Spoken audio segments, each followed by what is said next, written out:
Well, hey, I thought I'd make a video showing you how to control just a basic piano pad patch. And I've already programmed this, and I'm assuming it's going to be your bread and butter for Sunday. So I just want to show you how to control it. So just as a reminder, one second. Just as a reminder, when you boot up, you're gonna just want to make sure that piano pad is in live 1. I'm gonna stick it here, but it'd probably be a good idea to just get used to loading this. So you can get to all the different cool sounds and patches that are already pre-programmed by going into these banks, but the easier way is to hold down the shift button and see where it says sort mode. When you're holding shift, this becomes the sort mode button, and boom, alphabet. And then you can toggle through the letters, and then once you're in a letter you can toggle through the different names. So it might make more sense than banks and channels and all that. So if we move over to piano pad,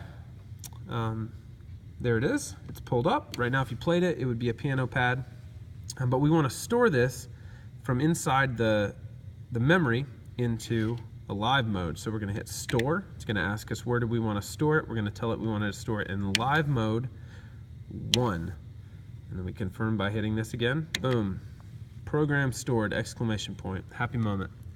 So let me just show you the two basic things that are inside this. So all this is two different sounds layered together, a piano, which you can see here.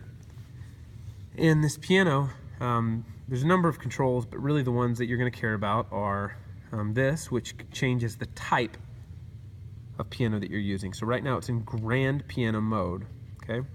And you can toggle through the different models. Okay, you'll see on the screen it'll change. That first one, the Grand Imperial, is pretty bright. It's great, but it's real bright, as is 2. 3 is really smooth, not quite as bright. I'm guessing you'll like that one the most, but feel free to use whichever you like. And you can change to upright piano, and there's a number of upright pianos as well. That fourth one is super detuned. Electric piano, clavinet, harpsichord. And then you can change the section on which it's operating. So remember that little green light is the keyboard split. See how there's 2 zones? And the keyboard is split right there. So if you want to change that, you can. If you don't want to mess with it, it's fine, but the way you would change it is you'd hold down the shift button and then hit it, and you'll see it change what section it operates in. So like when it's like that, you're not going to have any piano in the lower section. When it's like that, you don't have any piano in the upper section. So we'll leave it on all. And then obviously this would be the level, the volume. So if this is all the way down, you're not going to hear anything, so we want to make sure it's up. Then over here, you have a very confusing looking section where we have a synth pad dialed in. And if you want to watch some YouTube videos and make a pad that you like better, or play with some of the other ones, you're welcome to, but this is the one that I've got dialed in. So you have your level, your volume right here. And then the same thing, you can hold shift and hit this button and it will change which section of the keyboard that synth is active on. I know for me, a lot of times I don't really like the synth super low. I feel like it gets really muddy, so I keep it on that upper section, but I'm going to keep it on all, and if you want to change it, you're welcome to do so. Yeah, so here's how this works. If you want to, you can blend the two, obviously, by just using this, you know, these two volumes, but I find that they're not real convenient. So what I've done is I've programmed that level right here to this wheel.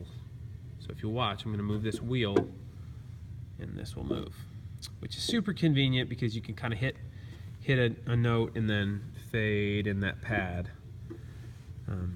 So I hope that makes sense on how to get that sound the way you want it. I made another video on compression and reverb so that you know how to use that, and then another on how to load patches into live mode. If you have any questions, don't hesitate to call. See ya.